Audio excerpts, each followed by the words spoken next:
साथ जुड़ रहे स्टेट एडिटर आदित्य नामदेव जी, साथ ही साथ हमारे साथ एक खास पैनल भी जुड़ रहा है। Over to you Aditya ji.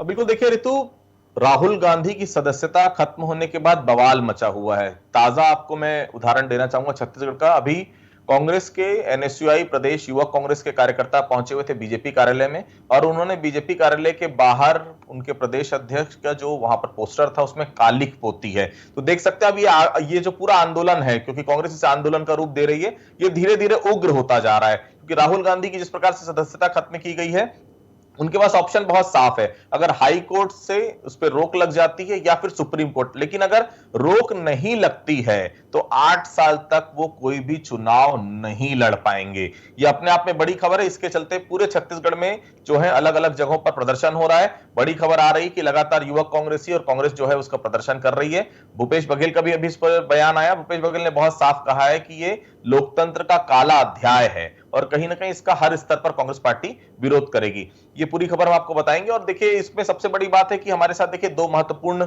मेहमान भी इसमें जुड़ेंगे। हमारे साथ अटल श्रीवास्तव जी जुड़ेंगे, अमित चिमनानी जी जुड़ेंगे, उनसे भी हम बातचीत करेंगे। सबसे पहले हम अटल श्रीवास्तव जी के पास ही चलते हैं। अटल जी, कांग्रेस के पास बहुत ज्यादा विकल्प है नहीं है। विकल्प केवल यही है कि अब आप जो है इस पूरे विषय को लेकर हाईकोर्ट के पास जाएं। हाईकोर्ट रिलीफ देता है और सीधे तौर पर सजा पर रोक लगा दी जाती है सीधे तौर पर, तब आपके पास ऑप्शन है कि आगे सदस्यता बरकरार रह सकती, नहीं तो 8 साल तक वो कहीं से भी चुनाव नहीं लड़ पाएंगे, ये कानून कहता है। अटल जी, देखिए, हमारा कहना है कि एक न्यायालयीन प्रक्रिया अलग होती है, इस देश के लोकतांत्रिक और संविधान और संसद की प्रक्रिया अलग होती है। अब राहुल गांधी जी के में जो डिफेम का केस चला था वो भी गुजरात के कोर्ट पे चला। गुजरात के ही आदमी ने उन्हें डिफेमेशन का केस किया और गुजरात की ही अदालत ने उन्हें 2 साल की सजा सुनाई। सजा सुनाने के 48 घंटे के भीतर लोकसभा स्पीकर ने निर्णय लिया कि उनकी सजा चूंकि उन्हें हुई है, इसलिए उनकी लोकसभा की सदस्यता समाप्त कर दी जाती है। इसके पहले ये भी बात आई है कि राहुल गांधी जी जब कांग्रेस की सरकार थी तो राहुल गांधी जी इतनी शुचिता के पक्षधर थे कि उन्होंने कहा था कि 2 साल की सजा को 5 साल ना किया जाए, देश में अपराधी किस्म के लोग संसद पे ना पहुंच पाए। आज भारतीय जनता पार्टी ये प्रूफ करना चाहती है अपने जिस भी माध्यम से कि राहुल गांधी को किसी भी मामले पर फंसाकर और उनकी सदस्यता समाप्त करना कहीं ना कहीं लोकतंत्र की आवाज को, लोकतंत्र की हत्या करने की कोशिश है। राहुल गांधी हर उस आवाज को उठा रहे थे जो इस देश पर चल रहा है। इस देश पर जो उद्योगपतियों का शासन चल रहा है, जो पूरे संसाधन देश के बेच दिए जा रहे हैं, देश की खनिज संपदा बेच दी जा रही है, देश के एयरपोर्ट्स बेच दिए जा रहे हैं, उनके खिलाफ संसद पर आवाज उठाने वाले के खिलाफ जिसने देश के बैंक से, जिसने देश की LIC से पैसा लेकर उद्योगपति ने वहां लगाया था और उस पैसा डूब गया, तब देश की संसद में राहुल गांधी ने आवाज उठाई थी और आवाज ना पाए। इसके कारण पर मैं उनसे कहना चाहता हूं कि राहुल गांधी केवल संसद सदस्य नहीं थे, राहुल गांधी इस देश के युवाओं के प्रेरणा स्रोत हैं, इस कांग्रेस पार्टी के नेता हैं। वो संसद के बाहर कांग्रेस पार्टी का एक एक कार्यकर्ता उनकी इस लड़ाई पर साथ रहेगा। हम लोकतंत्र की हत्या नहीं होने देंगे, हम संविधान की रक्षा करने के लिए कटिबद्ध हैं और पूरे कांग्रेस के लोग इस निर्णय के खिलाफ, इस तानाशाही निर्णय के खिलाफ सड़कों पर प्रदर्शन करेंगे। अमित जी, क्या ऑप्शन है? कांग्रेस ने तो साफ तौर पर कहा कि ये लोकतंत्र का गला घोटने जैसी बात है और कोर्ट ने उनको 30 दिन का समय दिया था और गिरफ्तारी पर भी रोक लगा दी। फिर इतनी हड़बड़ी क्यों थी उनकी सदस्यता का? क्या जिस प्रकार से अडानी के विषय को लगातार उठा रहे हैं, जिस प्रकार से केंद्र सरकार के खिलाफ लगातार मुखर हैं, आप उनकी आवाज बंद करना चाह रहे थे अमित जी?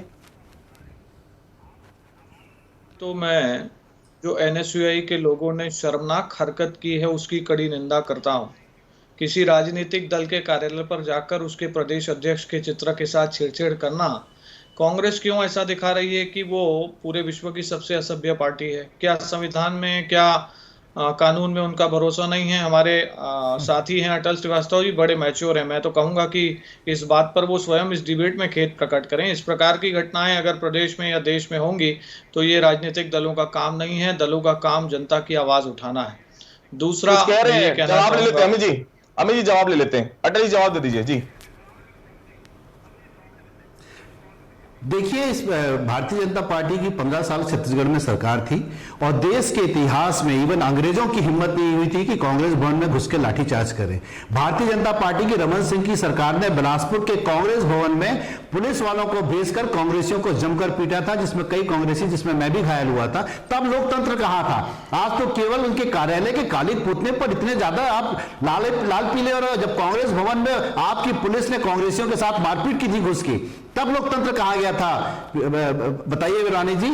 और मैं तो कहना चाहूंगा कि लोकतंत्र की हत्या करने का काम भारतीय जनता पार्टी कर रही है। इनके खिलाफ अगर कोई चैनल बोलता है तो चैनल खरीद लिया जाता है। इनके खिलाफ कोई गौरी लंकेश बोलती है तो उसकी हत्या करा दी जाती है। इनके खिलाफ कोई लोया जज बोलते हैं, इनके खिलाफ अगर इनके तड़ी पार गृह मंत्री के खिलाफ कोई कार्रवाई होती है तो उसकी हत्या कर दी जाती है। आखिर लोकतंत्र बचा कहां है इस देश में? और हम इस लोकतंत्र की लड़ाई लड़ेंगे। राहुल गांधी जी की संसद की सदस्यता समाप्त करने से हमारे कांग्रेसियों का कहीं मनोबल नहीं टूटेगा। उन्होंने हमको ये कहा है कि डरो मत, लड़ो, और हम सब लड़ेंगे भारतीय जनता पार्टी की तानाशाही के खिलाफ। ठीक, अमित जी। देखिए, आज अटल जी की जो भाषा है उससे ये साफ लग रहा है कि वो बात तो लोकतंत्र की कर रहे हैं, लेकिन लोकतंत्र की किस किताब में लिखा है कि आप जाकर के किसी राजनीतिक दल के कार्यालय में ये करिए। आप पुरानी बातें करेंगे तो बहुत बातें निकलती हैं। आज के परिप्रेक्ष्य में जो आपकी पार्टी की नेता, कम से कम आपकी पार्टी के नेता कांग्रेस भवन में घुस के मारपीट किए थे कि बारी बारी बोलेंगे अटल जी, कम से कम इतनी मर्यादा हम रखें, मेरा निवेदन है, ताकि जनता को समझ में आए। मुझे और आपको ये मालूम है कि जो भी प्रक्रिया हुई है उसके बाद आप लोगों के पास संवैधानिक रूप से अधिकार हैं। आप लोगों को जो करना है आप कर सकते हैं, लेकिन ये आपका संवैधानिक अधिकार नहीं है कि आप किसी भी पार्टी के प्रदेश अध्यक्ष के फोटो के चित्र के साथ आप छेड़छाड़ करें और उस पर एक गैर मर्यादित काम करें। ये निंदनीय है, आपको निंदा करनी चाहिए थी, लेकिन शायद आप पार्टी से बंधे हुए हैं, ठीक है। दूसरा विषय राहुल गांधी जी का जब आ रहा है, तो राहुल गांधी जी को 2 साल की सजा किसने दी है? आदित्य जी, क्या भारतीय जनता पार्टी ने सजा सुनाई है? क्या भारतीय जनता पार्टी के किसी नेता ने सजा सुनाई है? गुजरात के कोर्ट ने। मैं बात पूरी कर लूं। गुजरात के कोर्ट ने बात पूरी कर लूं। अटल जी मैं बात कर लूं प्लीज। जी। न्यायालय की एक प्रक्रिया होती है, उस प्रक्रिया के तहत ट्रायल हुआ। उस ट्रायल के बाद राहुल गांधी जी से भी बात की गई। सब कुछ जो प्रक्रिया होती है हमें उस पर जाने की जरूरत नहीं है। एक लंबी ट्रायल के बाद न्यायालय ने एक फैसला दिया। तो आप किसका विरोध कर रहे हैं? भारतीय जनता पार्टी का या न्यायालय के फैसले का विरोध कर रहे हैं? उसके बाद एक नियम बना हुआ है, जो संविधान के तहत ही नियम बना हुआ है कि 2 साल या उससे ज्यादा की सजा किसी को भी होती है तो उस व्यक्ति की सदस्यता चाहे विधानसभा की हो या लोकसभा की हो, वो रद्द की जाती है। और राहुल गांधी जी से पहले भी रद्द की गई है, कई लोगों की रद्द की गई है। तो ऐसा कोई भी गैर लोकतांत्रिक काम नहीं हो रहा है जिसपे कांग्रेस के लोग इतना हाय तौबा मचा रहे हैं और ये सब कर रहे हैं कि आपके एनएसयूआई के लोग हमारे कार्यालय में घुसे। आप छत्तीसगढ़ की फिजा को खराब मत करवाइए, यहाँ के माहौल को लोकतांत्रिक बने रहने दीजिए। अटल जी, ऑप्शन क्या है कांग्रेस के पास? क्योंकि अब जो है केवल हाई कोर्ट और सुप्रीम कोर्ट, ये 2 जगह बस्ती आपके जाने के लिए। क्या ऑप्शन है? कांग्रेस पार्टी किस तरह से इस पूरे विषय का विरोध करेगी? जी अटल जी। देखिए, मेरा फिर से कहना है कि राहुल गांधी जी ने जो बातें कही थी कि इस देश को ठगने वाले लोग, देश के बैंकों का पैसा लूटकर भागने वाले लोग, चाहे वो ललित मोदी हो, चाहे वो माल्या हो, आखिर वो मोदी क्यों है? हम भी ये कहना चाहते हैं कि आखिर राहुल गांधी के खिलाफ गुजरात से ही केस की सुनवाई इतनी जल्दी क्यों हुई?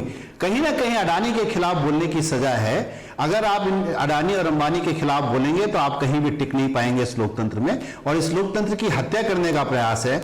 इस लोकतंत्र में जो LIC है, SBI के बैंक है, हमारी खनिज संपदा है, हमारे एयरपोर्ट, हमारी रेल संपत्ति को जो बेचने का काम ये सरकार कर रही है, और ये हम दो और हमारे दो की सरकार है। इसके खिलाफ जो भी बोलेगा उसकी आवाज बंद कर दी जाएगी। खबर आ रही है राजधानी रायपुर से, जिसमें आज शाम को एक बड़ी बैठक दिल्ली में होने जा रही है इस पूरे विषय को लेकर, जिसमें प्रदेश कांग्रेस अध्यक्ष मोहन मरकाम और मुख्यमंत्री भूपेश बघेल दोनों ही जूम मीटिंग के जरिए इस बैठक में जुड़ेंगे। और निश्चित तौर पर दिल्ली में ये बैठक हो रही है। दिल्ली के जितने भी पदाधिकारी हैं, कांग्रेस पार्टी के राष्ट्रीय पदाधिकारी जो दिल्ली में रहते हैं, वो सब वहां डायरेक्ट जुड़ेंगे। और यहाँ बाकी राज्यों के जो PWC के सदस्य हैं, जो CLPs हैं, जो मुख्यमंत्री हैं, वो सीधा ऑनलाइन जुड़ेंगे इस पूरे विषय को लेकर कि आगे आने वाले समय में कांग्रेस पार्टी का रुख क्या होगा इस पे। तो ये बैठक 5 बजे के आसपास रखी गई है। और निश्चित तौर पर देखिए, इस बैठक में जी, इसमें मैं आपको बताना चाहूंगा कि इस विषय पर क्या कुछ कहा है मुख्यमंत्री भूपेश बघेल ने, वो आपको सुनवाते हैं, और क्या कुछ कहा प्रदेश अध्यक्ष अरुण साव ने, फिर इस चर्चा को हम आगे बढ़ाएंगे। राहुल जी के बारे में सूरत के कोर्ट ने एक फैसला दिया और 2 साल की सज़ा सुनाई गई, और जिसमें उसे बेल भी मिली और 1 महीने के लिए अपील करने का वक्त भी दिया। लेकिन आज लोकसभा में आदरणीय राहुल जी के लोकसभा की सदस्यता उसे रद्द कर दी। ये इस बात का परिचायक है कि राहुल जी को डराना चाहते हैं। वो राहुल जी जो पूरे हिंदुस्तान के लोगों को कहते हैं डरो मत, उसे डराने की कोशिश। राहुल गांधी जी की सदस्यता समाप्त हुई है। सूरत के न्यायालय ने एक समाज विशेष के खिलाफ अपमानजनक टिप्पणी करने के लिए, एक वर्ग विशेष के मानहानि करने के लिए विधिवत सुनवाई करने के बाद 2 साल की सजा सुनाई। तो ये कांग्रेस पार्टी कल से जिस प्रकार से न्यायालय के फैसले के खिलाफ और आज लोकसभा के निर्णय के खिलाफ जो बातें कह रहे हैं, ये अत्यंत दुर्भाग्यजनक है। ये प्रजातंत्र के लिए ठीक नहीं है। कांग्रेस पार्टी एक तरफ माफी मांगने के बजाय जिस प्रकार से बातें कह रही है, ये दुर्भाग्यजनक है। आपने सुना क्या कुछ कहा अरुण साव ने, क्या कुछ कहा मुख्यमंत्री भूपेश बघेल ने। और देखिए, सदस्यता रद्द होने वाला कोई पहला विषय नहीं है। मैं आपको आपातकाल के समय लिए चलता हूं। इंदिरा गांधी की भी सदस्यता रद्द की गई थी। 2006 में लाभ के पद के मामले में सोनिया गांधी की भी सदस्यता रद्द हुई थी। अटल जी, ये कोई पहला मामला नहीं कांग्रेस पार्टी के लिए। इंदिरा गांधी की सदस्यता रद्द हो चुकी है, सोनिया गांधी की सदस्यता रद्द हो चुकी है। इस विषय पर कांग्रेस का स्टैंड क्या रहेगा, क्योंकि इसके पहले भी आपके साथ ये सब चीजें हो चुकी हैं। क्या आपको लगता है कि कांग्रेस पार्टी को इस विषय को लेकर कहां तक जाने की जरूरत महसूस कर रहे हैं आप? जी, देखिए, मसला ये नहीं है कि राहुल गांधी की सदस्यता समाप्त कर दी गई। वो एक नियम कानून के तहत जो भी हुआ है। मसला ये है कि किस समय पर, किस जगह पर और उसी वक्त को क्यों चुना गया। जब राहुल गांधी जी अडानी के मामले को जेपीसी कमेटी की बात करते हैं, अडानी के मामले को लेकर प्रधानमंत्री से जवाब तलब करते हैं, संसद में जवाब तलब करते हैं, आम जनता के बीच जाते हैं, विदेश में जाके बोलते हैं कि इस देश का लोकतंत्र खतरे में है, तो आज दिख रहा है कि लोकतंत्र खतरे में है। जो भी इनके खिलाफ आवाज उठाएगा, हम तो बोल रहे हैं कि हम राजनीतिक पार्टी के खिलाफ नहीं, हम अडानी के खिलाफ आवाज उठा रहे हैं, जो इस देश को बेच रहा है, इस देश की संपदा का नुकसान कर रहा है, जो जिसका डर है कि ये भी देश से भाग जाएगा। तो कहीं ना कहीं इस लोकतांत्रिक देश में किसी उद्योगपति के खिलाफ आवाज उठाना अलोकतांत्रिक है क्या, गलत है? और कहीं ना कहीं भारतीय जनता पार्टी अपने उस उद्योगपति मित्र को बचाने के लिए इस तरीके की कार्रवाई को अंजाम देने की कोशिश कर रही है। इतनी भी क्या हड़बड़ी थी? अगर 30 दिन का टाइम कोर्ट ने दिया था तो माननीय स्पीकर साहब समय दे सकते थे, पर चूंकि राहुल गांधी संसद पर बोलना चाहते थे, उनको बोलने से रोकने के लिए काम किया गया। हमारी लड़ाई केवल इस बात की है कि इस देश के लोकतंत्र पर बोलने की आजादी, विरोध करने की आजादी अगर खत्म हो जाएगी तो देश का लोकतंत्र खतरे में हो जाएगा। और हमारा ये मानना है कि हम ये होने नहीं देंगे। मैंने आपसे कहा कि चाहे लोया जज का मामला हो, चाहे एनडीटीवी खरीदी का मामला हो, चाहे गौरी लंकेश की हत्या का मामला हो, कहीं ना कहीं भारतीय जनता पार्टी इस देश के लोकतंत्र के खिलाफ है। चाहे तेलंगाना के मुख्यमंत्री की बेटी की कार्रवाई हो, चाहे ईडी को पूरे देश में चारों तरफ फैला दिया गया है, ताकि देश में जो भी भारतीय जनता पार्टी की सरकार जहां नहीं है वहां सरकार गिरा दी जाए। जो इनकी सरकार पर आ जाता है वो गंगा की तरह पवित्र हो जाता है, चाहे हेमंत बिस्वा शर्मा हो, चाहे वो पुनेंदु अधिकारी हो, चाहे वो महाराष्ट्र के मुख्यमंत्री हो, जो तो आखिर कहीं ना कहीं लोकतंत्र के लिए खतरा हो रहा है। तो देखिए, लोकतंत्र के लिए खतरा बता रही कांग्रेस पार्टी सीधे तौर पर। 5 बजे क्या होगा इस बैठक में और उसके बाद कांग्रेस पार्टी किस तरह से इस पूरे विषय को लेकर आगे बढ़ेगी, हम सबकी निगाह रहेगी। फिलहाल रुकते हैं एक छोटे से ब्रेक के लिए।